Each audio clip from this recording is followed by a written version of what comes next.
And this is important for a couple of reasons.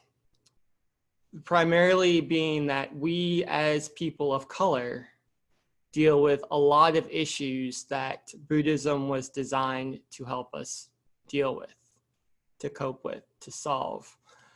The first noble truth of Buddhism states life is suffering. And I doubt anyone on this call would argue with that.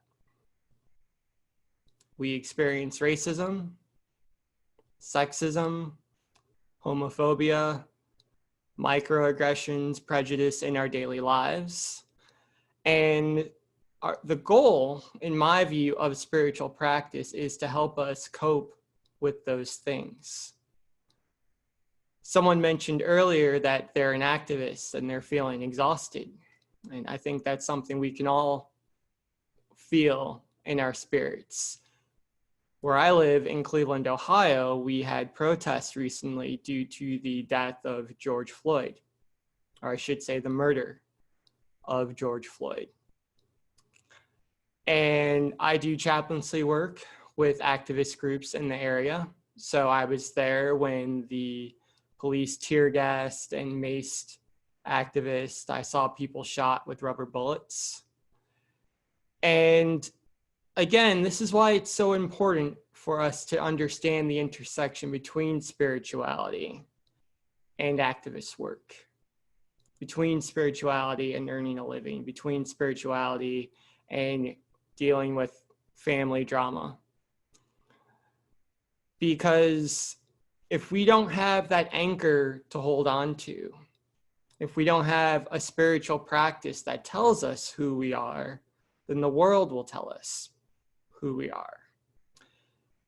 And historically, the world has not been good about saying who you are, who we are, to people of color. So that's what we're going to explore here today. Who are we? What are we? Why are we here? Now, most of you probably know the story of the Buddha, but I'll tell it very, very short and succinctly. He was a Hindu prince who decided that the hedonistic lifestyle he was living in the palace was not the way he wanted to live his life. So he left, and he went on a spiritual quest that lasted 6 years. At the end of that quest, he sat under the Bodhi tree and said he would not move from that spot until he found a way to end all sorrow. And he was successful. He got up from that place. He realized his own enlightenment, and then he went to a place, Deer Park, where all of the other spiritual teachers like to hang out. And they asked him, because he had this wonderful expression on his face, "What are you?" And at first they thought he was a god. They asked, "Are you a god?" He said, "No." "Well, are you a man?" He said, "No." "Well, what are you?" And Buddha responded very specifically. He said, "I am Tathagata." Now, Tathagata is a Pali and a Sanskrit word. It means he who has come and he who has gone away. So what he was saying essentially was that he had transcended this phenomenal world. He could see the 10,000-foot view of existence, but at the same time, he was still a physical person with a physical body. You can think of this as someone who is simultaneously on the top of a mountain and living down in the valley at the same time.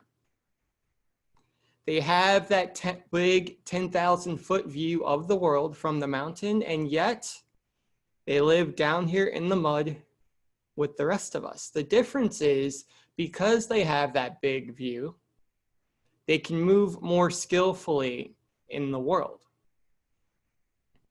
And that's what Buddha did for 45 years. After realizing enlightenment under the Bodhi tree, he continued teaching and practicing right up until his death. Now, if you look at the Lotus Sutra, however, he does something interesting. The Lotus Sutra is where he gives the final teaching before he passed into parinirvana. And he uses this word Tathagata not only to describe himself, but to describe the universe as a whole. Man is Buddha. The universe is Buddha. Man is Tathagata, the universe is Tathagata. So people and the universe are one. To put it a different way, our spirituality and our daily life are one. All of it is Tathagata. So why is this important? Because if we understand the nature of the universe, which is Buddha, which is the primordial essence of enlightenment, we come from the universe, therefore we are Buddha. We are enlightened. We are Tathagata. And it also means that everything we do, whether it's washing the dishes, whether it's driving to work, whether it's wrangling our children, all of that is our spiritual practice. We don't need to be in a monastery or a temple, though those things are wonderful. I've spent a lot of time there. Whatever we're doing in this moment is spiritual. Our activism is spiritual. Our work is spiritual. Caring for our families is spiritual. These are all pathways to awakening. We just have to change our mind in order to see it that way. But before we can do that, first we have to understand who and what we are. We are fully realized, fully enlightened beings. Here, now, in this present moment, we are Buddha. And that was really wonderful and inspiring for me, because in my life, in my chaplaincy work, in my activist work, it's been my experience that Buddhism tells me I have value when the world tells me that I don't. It tells me that I'm good, that I'm worthy, that I deserve to be here. So then the purpose of our spiritual practice isn't to gain something new. We don't need to attain enlightenment. As I said, we're already enlightened. Rather, it's us reminding ourselves over and over again who and what we are. This is the purpose of meditation, of prostrations, of chanting, not to gain something new, just a tap on the shoulder. Hey, you're good. Hey, you have value. Hey, we are all better off because you are here. Because you are Tathagata. And I'm running short on time, so I'll tell one story and then I'll close it up.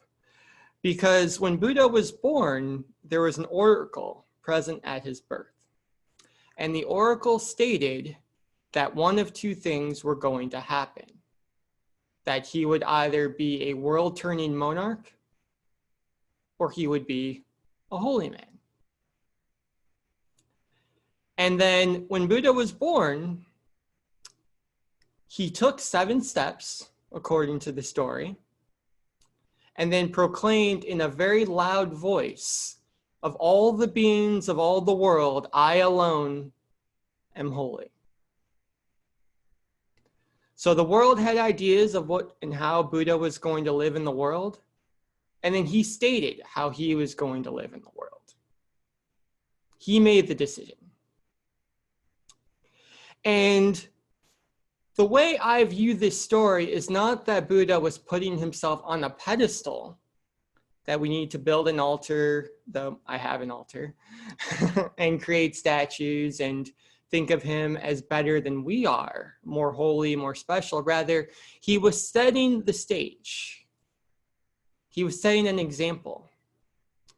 So that one day, through the power of our own spiritual practice, we can emerge from the womb of the universe, take our own 7 steps, and proclaim in a loud voice of all the beings of all the world, we alone are holy. We are Buddha. We are Tathagata. And because we are holy, everyone is. So that's all I had prepared for today. We have about 10 minutes. I'm happy to answer questions if anyone has them.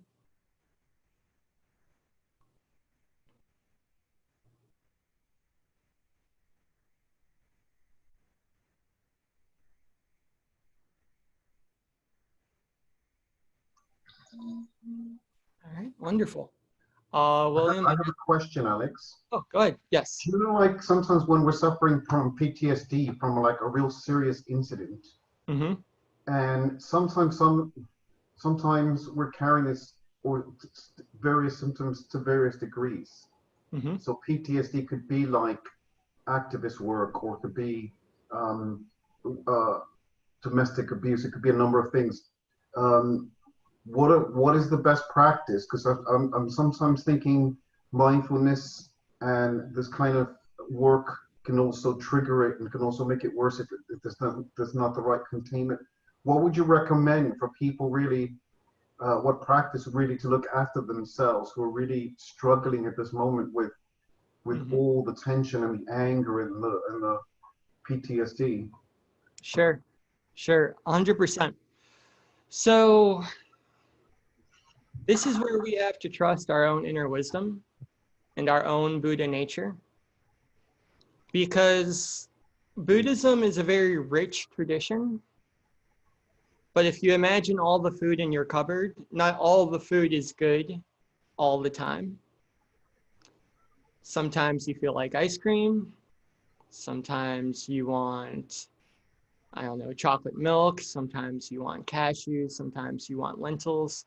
So when we open our cupboard, we don't just take all the food out and put it in a bowl together, right? We listen to ourselves and what we need in that moment, and then we select something out of the cupboard. And with Buddhism, our approach should be very similar. There are times in life when meditation is very helpful. There are times in life when meditation can be very triggering and traumatic. There are times in life when chanting is very helpful.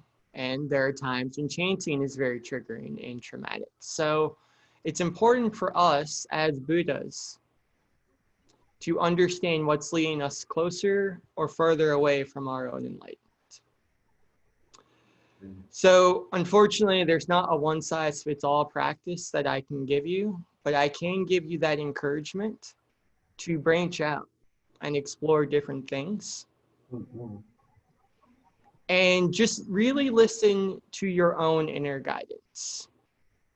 Try meditation. See how that feels afterwards.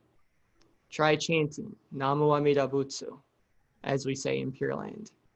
See how that feels afterwards. And then as we find different practices that help us in different situations, we'll create a sort of a menu, if you will. And we'll know, okay, I'm angry. This is what I do when I'm angry.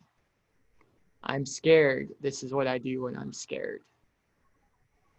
So the practice isn't meant to be a one-size-fits-all, you do this for the rest of your life type of thing. Rather, it's something where we can explore and figure out for the various types of suffering in our own personal lives, these are the practices that help us.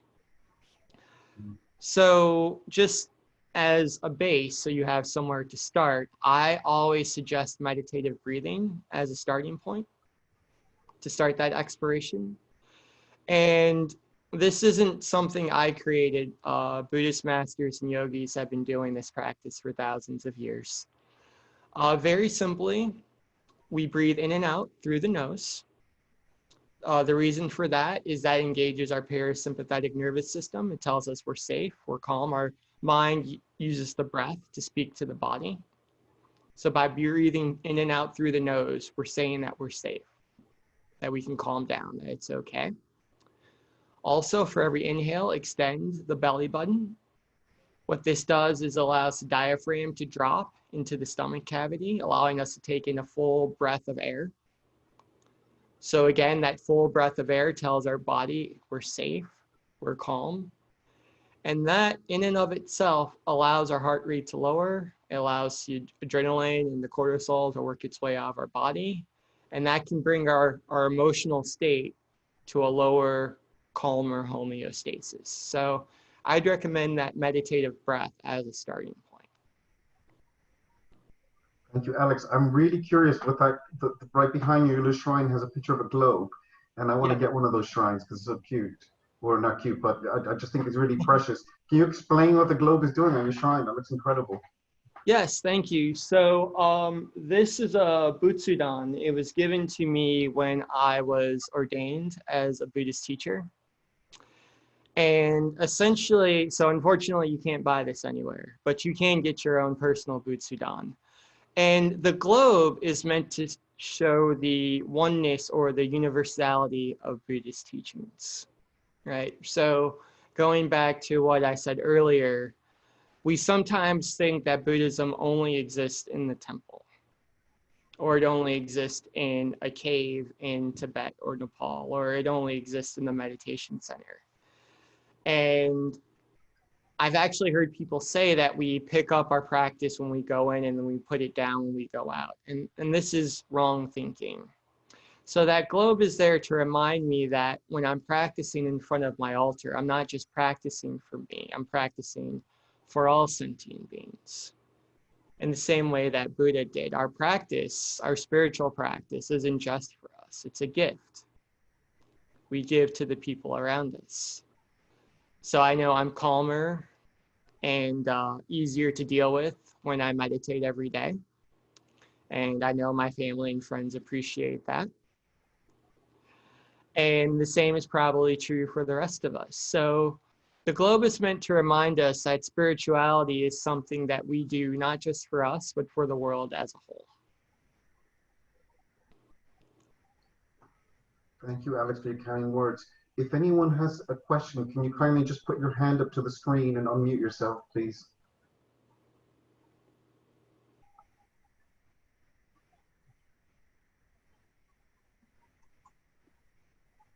I have a question. Thank you so much for your sharing. That was deeply nourishing. I was just wondering what you might tell somebody who has self-doubt. I know this is like a general question, but maybe also about the spiritual path or about activism or something about how to enter into those realms of service and like, yeah, something about self-doubt. How do you? Sure, absolutely. So first off, we need to understand that doubt is a very natural part of what we're doing. Buddha experienced doubt. People often skip over this part of the story, but when he sat under the Bodhi tree on the night before he realized his own enlightenment, he was visited by a demon, Mara, who's the god of lies. And some people take this to be a literal demon that appeared before him. Some think of it as a manifestation of his mind. It doesn't matter to the story. The point is, Buddha had doubt. He doubted whether or not he can give up all the physical, sensual pleasures he enjoyed in his youth. He doubted if he was truly willing to give up what the oracle said, being a world-turning monarch. And he doubted his own legitimacy as a spiritual practitioner, as a teacher. And what's important, and what I really like about this story and what's very telling, is when Mara stood before him and said, an entire army stands behind me. An entire army bears witness for me. Who bears witness for you? Buddha didn't go into some long philosophical treatise to answer this question or some deep spiritual practice. Instead, he took his right hand and he touched the earth. And he said, the earth bears witness for me. And the moment he said that, his doubts vanished, Mard vanished, and he became Tathagata. So my suggestion for anyone who experiences doubts, either in their spiritual practice or in their life in general, is to reach out and touch the earth. Whether that's physically going outside and touching the ground, or simply looking around and understanding the beauty of your daily life. And understanding that the fact that you're here means that you're supposed to be here. Because the law of karma says nothing happens without cause and effect. So if you're doing activism work, you're supposed to be doing activism. If you're practicing spirituality, you're supposed to be practicing spirituality, and you belong exactly where you are. One technique that I like to kind of ground this is called Nikon. And it's a gratitude practice. It has 3 parts. The first is we take 5 things that we've done that are good, backing up. We take 5 good things that people have done for us. And we think about that. It can be as simple as they smiled at us as we were walking, through the office, or as big as they loaned us money. And then we think of 5 good things that we did for them. Again, it could be simple or big. And what this does is it reminds us of our own Buddha nature. It reminds us of the good we're doing in the world, and also of the good that's being done for us. Because being a Buddha is giving devotion. It's also receiving devotion. So we have to remind ourselves of those things. And if there is something that comes up, this is the 3rd part of, oh, I could have done that better. We acknowledge that, because we're also human beings. We make mistakes just like Buddha did. And then we work to do better the next day. So I'd recommend that Nikon practice. You can do it at night or in the morning, whatever you prefer. 5 good things that have been done for us, 5 good things we've done for other people, and 1 good thing that we're going to try to do better tomorrow. Thank you. Great. Thank you, Alex, for your time and attention. You also served in the Marines, didn't you? Yes, I did. Yeah. And did you serve in any conflict or anything like that? Yes, so I was deployed to Iraq and Afghanistan while I was serving.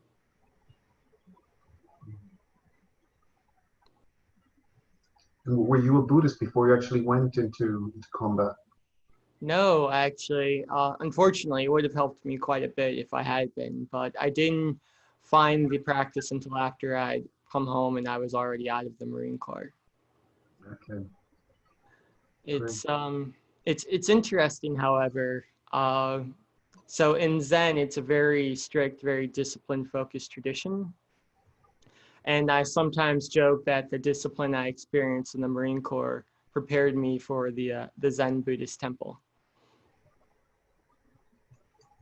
Great. Okay. So we are just waiting for Dawa, who is the president of the International Mindfulness Teachers Association. And he is based in California, and he's having some technical problems logging in. So Yutundi, as you're the technician, have you heard from him? Because he said he's been trying to come in.